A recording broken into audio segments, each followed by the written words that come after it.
Assalamualaikum guys. My name is Dr. Huma Mahmood and I am one of the founder mentor. As you all know, we are conducting a webinar week. इस week में क्या होता है कि हमारे different mentors जो हैं अपनी स्पेशलिटी से रिलेटेड लेक्चर्स जो हैं वो डिलीवर करते हैं। मेरा आज का टॉपिक जो है वो अबाउट पेरिकार्डियम है। But before I will start, मैं थोड़ा सा इंट्रोडक्शन दूंगी अपना, फिर हम इंशाल्लाह स्टार्ट करेंगे अपना आज का टॉपिक। आज के जो वेबिनार में एक तो हम अपना टॉपिक डिस्कस करेंगे, इसके अलावा जो कोर्स है हमारा जो कि 1 मई से स्टार्ट हो रहा है उससे रिलेटेड मैं आपको बातें बताऊंगी। मेरा इंट्रोडक्शन ये है कि I clear my FCPS part 1 in diagnostic radiology. हमारा जो पेज है study mate when it comes in collaboration with med exam expert, तो FCPS पार्ट 1 प्रोग्राम जो था वो लॉन्च हुआ था। डॉक्टर अहमद हसन जो हैं वो चीफ मेंटोर हैं। हमारी डिफरेंट जो है दूसरी मेंटोर टीम, उसमें डॉक्टर हमाद याद हैं जो कि मेडिसिन के मेंटोर हैं, डॉक्टर मोविज़ हैं ENT के, डॉक्टर अली हैं आई के, डॉक्टर सैजिश हैं गायनी की, और डॉक्टर तैमूर है डेंटिस्ट्री के। अब हम अपना टॉपिक जो है वो स्टार्ट करते हैं। अब थोड़े से और लोग हमें ज्वाइन कर लें। तो आज का जो हमारा टॉपिक है वो है पेरिकार्डियम। पेरी का क्या मतलब होता है? पेरी का मतलब होता है अराउंड, कार्डियम का क्या मतलब है? हार्ट। ठीक है, तो अराउंड द हार्ट हमारे पास क्या होता है, ये जो है ये आज का हमारा टॉपिक है।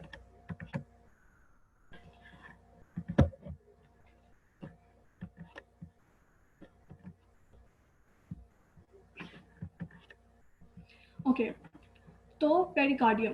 पेरिकार्डियम क्या है? पेरिकार्डियम हार्ट की लेयर्स हैं।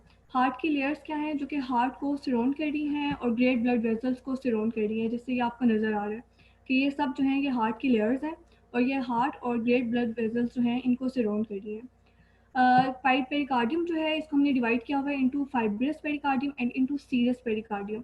फाइब्रस पेरिकार्डियम जैसे कि आपको नज़र आ रहा है, it is the outermost layer. ठीक है, और जो इनर लेयर है उसको कहते हैं सीरस पेरिकार्डियम। अब जो फाइब्रस पेरिकार्डियम है, ये तो पता चल गया कि ये आउटर मोस्ट है। ठीक है, तो ये जो लेयर है ये डेंस कनेक्टिव टिश्यू की बनी हुई है, और ये सबसे आउटर मोस्ट है, सबसे स्ट्रोंगेस्ट है, फाइबर से बनी हुई है, जैसे इसका नाम इंडिकेट कर रहा है फाइब्रस, तो fibrous is made up of fibres.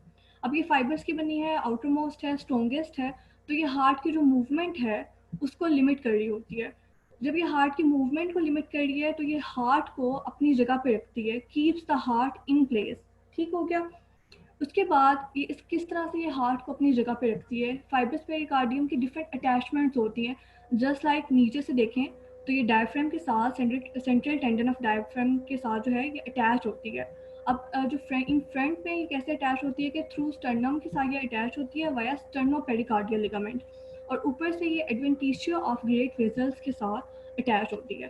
तो ये हमारे पास हो गया फाइब्रस पेरिकार्डियम। मैं दोबारा से एक दफ़ा बता देती हूँ कि फाइब्रस पेरिकार्डियम क्या है। Fibrous pericardium is the layer of heart, it is the outermost layer, it is the strongest layer, it limits the movement of heart and it keeps the heart in place where different attachments below central tendon of diaphragm से ये attached है, front से ये attach है sternum से via स्टर्नोपेरिकार्डियल ligament, और above जो है अटैचमेंट वो एडवेंटिशियो ऑफ ग्रेट ब्लड वेसल्स के साथ इसकी अटैचमेंट है।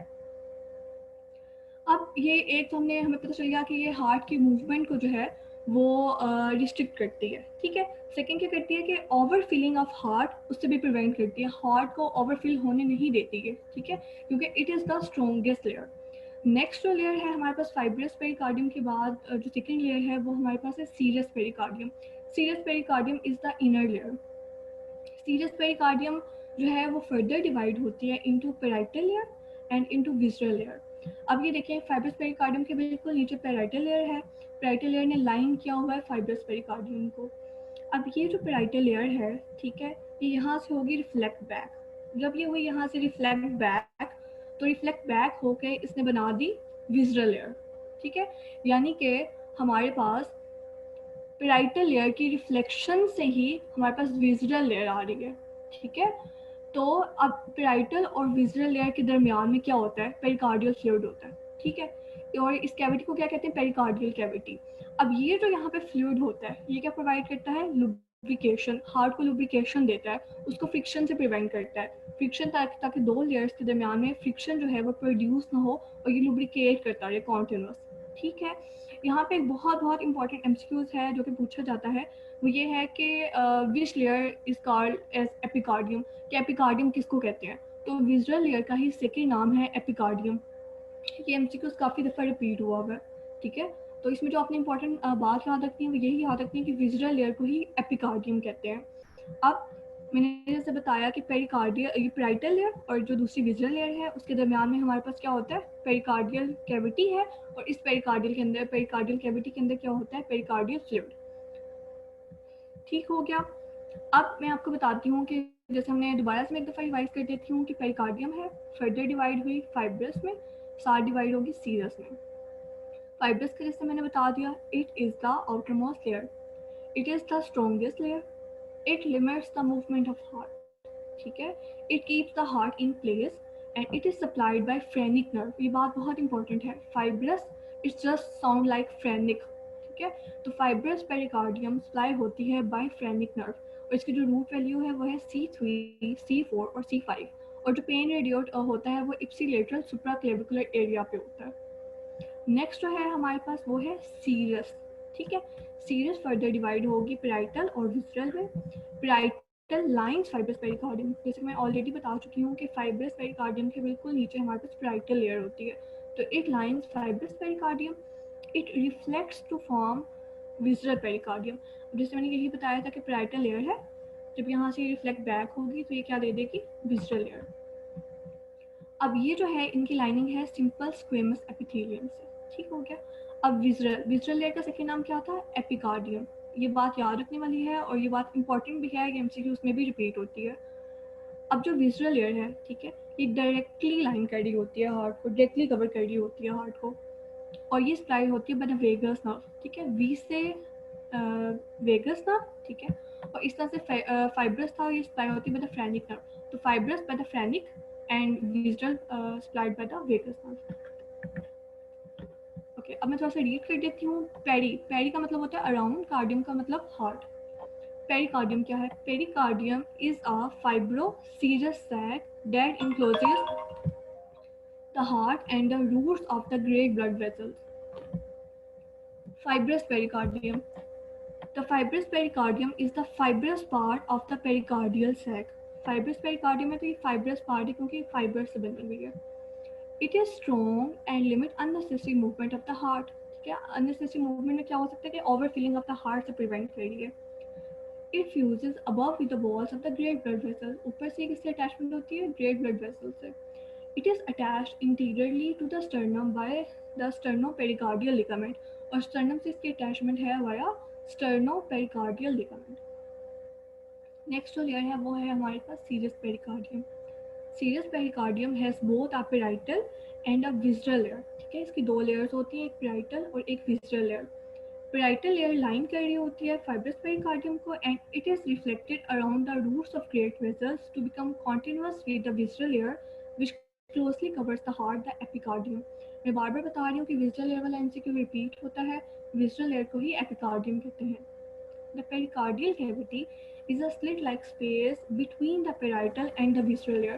Pericardial cavity जो है वो एक slit-like space है parietal और visceral layer के दरमियान, और इसके अंदर हमारे पास pericardial fluid होता है which lubricates the heart and prevents from the friction. Next हम डिस्कस करेंगे दो साइनस। ठीक है, यहाँ पे दो साइनस होती हैं, एक है हमारे पास ट्रांसवर्स साइनस और एक है ऑब्लिक साइनस। ये हमारे पास है ट्रांसवर्स साइनस। ट्रांसवर्स साइनस जो है it is a through and through sinus. ठीक है, through and through because it separates the heart from the aorta and pulmonary trunk. Aorta और पल्मोनरी ट्रंक जो है उससे हार्ट को ये सेपरेट कर रही होती है, और ये थ्रू एंड थ्रू साइनस है, और मोस्टली सर्जरीज में इस साइनस की हमें ज़रूरत होती है। नेक्स्ट हमारे पास साइनस है oblique sinus. Oblique sinus posteriorly होती है, और it is a oblique sinus का डेड एंड है, और it is a cul-de-sac sinus. तो ये दो साइनस जो हैं ये आपने साथ याद रखनी है। ट्रांसवर्स साइनस थी, transverse sinus is the reflection of serous pericardium around ascending aorta and the pulmonary trunk. And the reflection around the great veins. जबकि ओब्लिक साइनस क्या है? It is the recess formed by the reflection of serous pericardium around the vena cava and the four pulmonary veins। Pericardium जो है वो एक दफ़ा मैं दोबारा आपको रिवाइज करवा देती हूँ ताकि आपको ये अच्छे से याद हो जाए कि आपको पढ़ने की भी ज़रूरत ना पड़े। ठीक है, एक दफ़ा मैं दोबारा रिवाइज करवाऊँगी। पेरिकार्डियम क्या है? पेरिकार्डियम हार्ट की लेयर्स हैं जो कि हार्ट को सराउंड कर रही हैं। दो लेयर्स हैं, फाइब्रस आउटर है, सीरस इनर है। फाइब्रस फाइबर की है और आउटर मोस्ट है, स्ट्रॉन्गेस्ट है। जो हार्ट की मूवमेंट है उसको जो है ये स्टिक कर रही है, हार्ट को अपनी जगह पे रख रही है। It keeps the heart in place. किस तरह से? इसकी बिलो अटैचमेंट है वह central tendon of diaphragm interiorly attach होती है स्टर्नम से वह स्टर्नोपेरिकार्डियल लिगामेंट, और ऊपर से इसकी अटैचमेंट है एडवेंटिशिया ऑफ ग्रेट वेसल से। नेक्स्ट है हमारे पास serous. Serous pericardium further divide होते हैं into parietal and visceral layer. Parietal layer line कर रही होती है फाइब्रस को। अब पेराइटल लेयर ही रिफ्लेक्ट बैक होगी और ये विसरल लेयर दे देगी। ठीक है, विसरल लेयर को हम एपिकार्डियम कहते हैं। पेराइटल और विसरल लेयर के दरमियान में पेरिकार्डियल फ्लूइड होता है और इस कैविटी को पेरिकार्डियल कैविटी कहते हैं। ये जो फ्लूइड होता है ये लुब्रिकेट करता है हार्ट को और प्रिवेंट करता है फ्रॉम द फ्रिक्शन। नेक्स्ट जो है पेरिकार्डियम से रिलेटेड जो एमसीक्यूज जो पूछे जाते हैं। Pericardiocentesis left of sternum fifth and six intercostal space में होती है। एपिकार्डियम क्या है? Visceral layer of serous pericardium. Epicardium visceral serous pericardium, क्योंकि ये एमसीक्यूज रिपीटेडली पूछा जाता है, पास एमसीक्यूज में काफ़ी दफ़ा ये क्वेश्चन आया हुआ है। विसरल पेरिकार्डियम की सप्लाई क्या थी? वेगस नर्व, क्योंकि जस्ट वी से याद रखें, वी से विसरल है और वी से वेगस नर्व हो गया। Fibrous just sound like phrenic, ठीक है, फाइब्रस पेरिकार्डियम और ये हो गया फ्रेनिक नर्व। तो ये जो हमारा टॉपिक जो है वो हमने डिस्कस कर लिया। अब हम नेक्स्ट जाएंगे कि अपने कोर्स से रिलेटेड जो है मैं थोड़ी सी आपको इन्फॉर्मेशन दूँ कि हमें स्टूडेंट्स जो है मैम वो प्लीज ये डिस्कस बीसीक्यूज दोबारा एक बार रिपीट कर दें, नोट कर सॉरी। लें। ये बीसीक्यूज एक बार रिपीट कर दें प्लीज। Okay okay okay. इसमें हमारे पास है पेरिकार्डियोसिंथेसिस। ये कहाँ पे होती है? Left of sternum fifth and six intercostal space में। एपिकार्डियम बहुत इंपॉर्टेंट है कि visceral layer of serous pericardium. Visceral pericardium जो है वो सप्लाई होती है बाय वेगस नर्व और फाइब्रस जो है फ्रेनिक नर्व। यहाँ तक अगर किसी को कोई चीज़ समझ नहीं आई तो मुझसे बता दें ताकि मैं दोबारा से वो डिस्कस कर लूँ। Is everything clear? यहाँ यस पे मैं मैम। आपको एक और बात आपको बता दूँ। अब ब्लड सप्लाई हमने डिस्कस नहीं की इसमें ना, तो ब्लड सप्लाई पेरिकार्डियम की क्या है? ब्लड सप्लाई जो है वो होती है पेरिकार्डियोफ्रेनिक आर्टरीज, वो है इसकी blood supply, plus internal thoracic arteries. ये चीज़ें इसमें मेंशन नहीं है, ये दोनों चीज़ें आप नोट कर लें। रिपीट कीजिएगा मैम, कौन सी arteries? Pericardiophrenic arteries plus internal thoracic arteries, ये ब्लड सप्लाई है पेरिकार्डियम की। ओके, होप से सब कुछ क्लियर है। अब मैं नेक्स्ट मूव कर रही हूँ टुवर्ड्स आवर कोर्स। हमारे एफसीपीएस पार्ट 1 का कोर्स जो है ये कैसे है और इसमें क्या इसका जो है फॉर्मेट है, क्या स्ट्रक्चर है, किस तरह से हमें स्टूडेंट्स ज्वाइन करते हैं और उनको ज्वाइन करने के बाद क्या जो बेनिफिट्स मिलते हैं वो क्या होते हैं। तो सबसे पहले मैं आपको बताऊंगी कि हमारा 3 मंथ्स का कोर्स जो है वो स्टार्ट हो रहा है फ्रॉम द 1 मई। ठीक है, इसमें जो स्पेशलिटीज़ हैं वो है medicine and allied, surgery and allied, diagnostic radiology, gynae and ops, ophthalmology, ENT, dentistry. Medicine and allied and surgery and allied को कवर कर रहे हैं डॉक्टर हमाद यास। डायग्नोस्टिक रेडियोलॉजी को मैं कवर कर रही हूँ। गायनी एंड ऑप्स को कवर कर रही हैं डॉक्टर सहरिश नदीम। आई को कवर कर रहे हैं डॉक्टर अली।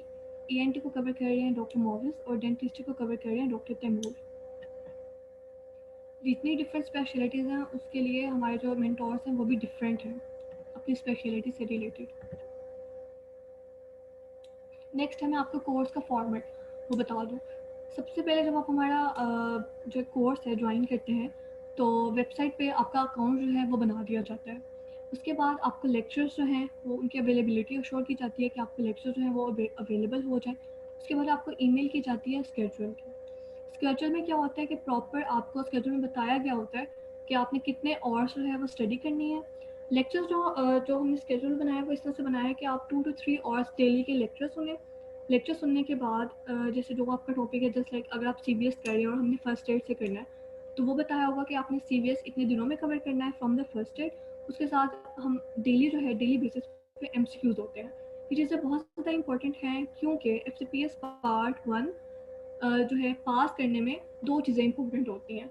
एक ये कि आपके पास बैकग्राउंड नॉलेज हो, और दूसरी चीज़ ये होती है कि आपके पास MCQs जो है वो आपकी बहुत MCQs की प्रैक्टिस अच्छी होनी चाहिए, ताकि आपको CPSP का पूल और आपको ये पता हो कि CPSP वाले जो MCQs हैं वो किस तरह से पूछते हैं। क्योंकि ना सिर्फ आप कंसेप्ट लेके पास कर सकते हैं, ना सिर्फ आप पढ़ के बुक्स पास कर सकते हैं।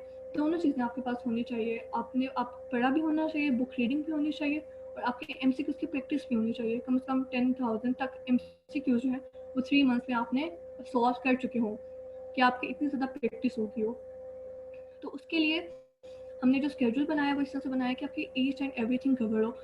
शुरू में हम बुक्स को लेके चलते हैं, जैसे लाइक हमने थ्योरी कवर करवानी है। और जो मेन मैं आपको चीज़ें बता दूं कि अगर हम 3 मंथ का कोर्स शुरू करवा रहे हैं, तो उसमें 2 मंथ्स जो होते हैं उसमें ये होता है कि हमने थ्योरी कवर करवानी होती है। जो लास्ट मंथ होता है, लास्ट मंथ में ये होता है कि हमने सिर्फ MCQs करने होते हैं। उन MCQs में भी क्या होता है कि फर्स्ट 10 डेज अगर हैं हमारे पास, तो हम उसमें ये करेंगे कि जितनी आपकी गोल्डन रिकॉल्स हैं, जितनी आपकी पास बुक्स हैं वो हो जाए। और जो फर्स्ट 2 मंथ्स होंगे जिसमें आपके साथ थ्योरी कवर हो रही होगी, उसमें राबिया अली के MCQs होंगे, ताकि आपके सब्जेक्ट वाइज MCQs हर टॉपिक के साथ कवर हो जाए। ये चीज़ बहुत ज़्यादा इंपॉर्टेंट होती है कि अगर आपने एक दिन में CBS का टॉपिक पढ़ा है, तो आप शाम को उसी के MCQs करें। इन केस आप सिर्फ पढ़ते जाते हैं, MCQs नहीं करते, तो उस पढ़ाई का भी फ़ायदा नहीं है। तो फ्रॉम द फर्स्ट डे आप MCQs तो सब्जेक्ट वाइज करते हैं। उसके बाद एंड वाला जो मंथ होता है उसमें पूरा मंथ हम अश्योर करते हैं कि स्टूडेंट्स जो हैं वो मैक्सिमम जो है वो MCQ सॉल्व करें, गोल्डन फाइल्स करें, जितने पास्ट रिकॉल्स हैं वो करें, और लास्ट 5 to 6 डेज हम अश्योर करते हैं कि स्टूडेंट्स जो हैं वो जितना कुछ उन्होंने पढ़ा हुआ है अपनी चीज़ें भी रिवाइज कर लें। ठीक है। तो जिन लोगों ने हमारा कोर्स ज्वाइन करना है उनके लिए एक बात मैं बता दूं कि जब आप वीडियो लेक्चर सुन रहे होते हैं तो बेहतर होता है कि आप अपने नोट्स जो हैं वो साथ बनाएं, ताकि इन द एंड, क्योंकि आप सारी वीडियोस लेक्चर दोबारा से तो नहीं देख सकते, इन द एंड जब आपने जाना हो अपनी अपनी चीज़ें रिवाइज करनी हो, तो आपके पास जो आपके वीडियो लेक्चर्स हैं उनके नोट्स बने हो, ताकि उनको आप रैपिड रिवाइज जो है वो कर सकें। तो ये मैंने बता दिया कि किस तरह से आपको लेक्चर्स मिल जाते हैं। लेक्चर्स के बाद आपकी गोल्डन फाइल्स और किस तरह से शेड्यूल जो है वो आपको मिल जाता है। उसके बाद आप डेफिनेटली जब आपको इतना कुछ मिल गया तो आपको कुछ एम्बिग्विटीज़ भी हो रही होंगी, कुछ मुश्किलात भी हो रही होंगी, कुछ चीज़ें समझ में नहीं आ मतलब समझ नहीं आ रही होंगी। तो उसके लिए हमने एक टेलीग्राम का ग्रुप बनाया है, जहाँ पे आप डायरेक्टली जो है अपने मेंटोर से क्वेश्चंस करें और उनसे पूछें जो चीज़ें आपको समझ नहीं आ रही। इसके बाद जो गोल्डन फाइल्स को जो डिस्कशन करने के लिए हमने फेसबुक पे ग्रुप बनाया हुआ है, जहाँ पे हमारी गोल्डन फाइल्स जो हैं, जो पास्ट रिकॉल्स हैं वो डिस्कस होते हैं। इसके अलावा सिर्फ ये नहीं, मॉक एग्ज़ाम होता है eight the end of course, ताकि स्टूडेंट्स जो हैं खुद को जज कर सकें कि उन्होंने कितनी चीज़ें किस तरह से कवर की हैं। इसके अलावा प्रॉपर स्टडी गाइडलाइंस और प्लान्स जो हैं वो आपको मिलते हैं, और आप डायरेक्टली अपने मेंटोर से इन कॉन्टेक्ट होते हैं। तो कोर्स का फॉर्मेट काफ़ी हद तक आप लोगों को समझ आ गया होगा अभी तक कि क्या होता है कि सबसे पहले अकाउंट बनता है। ठीक है, लेक्चर्स प्रोवाइड होते हैं, ईमेल में आपको स्केड्यूल मिलता है। स्केड्यूल इतना प्रॉपर है और इतना आराम से मतलब फॉलो होने वाला है कि हमारे काफ़ी स्टूडेंट्स ने उस स्केड्यूल को मोर देन 70%, ठीक है, इसी स्केड्यूल को फॉलो करके मोर देन 70% जो स्टूडेंट्स हैं उन्होंने पास किया हुआ है।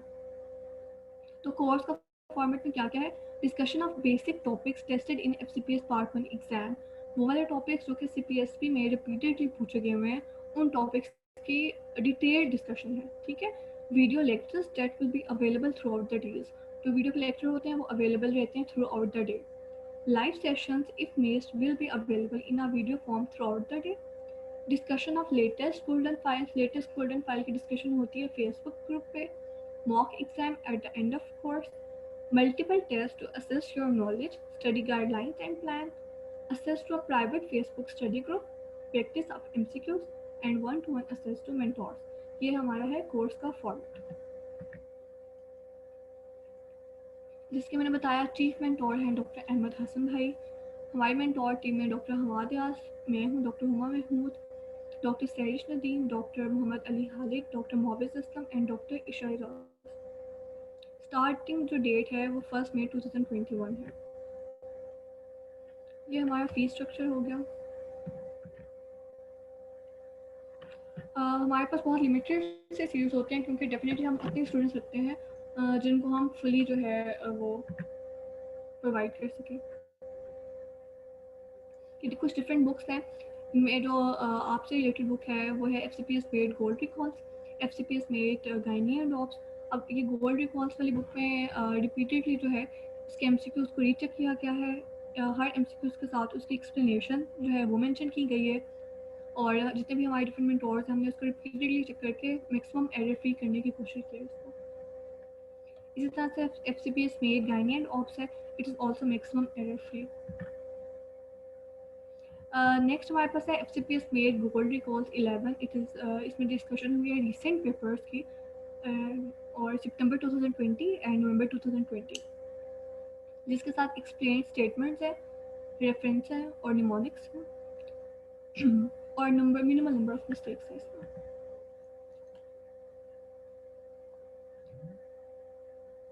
नेक्स्ट है हमारे पास FCPS med gynae and ops. इसमें भी मिनिमल और 0 नंबर ऑफ मिस्टेक्स है।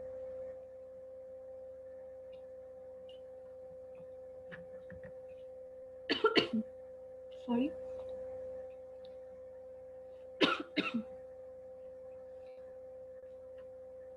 इस हमारे फ्री वेबिनार वीक में हमारे पास डिफरेंट टॉपिक्स जो हैं वो डिस्कस होते हैं। 3 टॉपिक्स जो हैं वो डिस्कस हो गए हुए हैं। नेक्स्ट जो है कल का वेबिनार तो डॉक्टर मोहम्मद असलम का है पेरानेटल साइंसेस पे। अभी तक किसी का कोई क्वेश्चन है तो काइंडली आप पूछ लें, फिर हम अपना लाइव सेशन एंड करते हैं।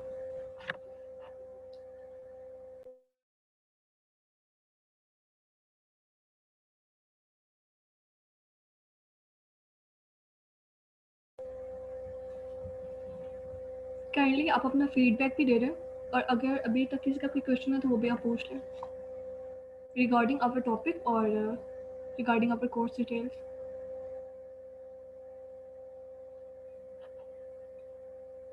आई होप आज का वेबिनार आपको पसंद आया होगा।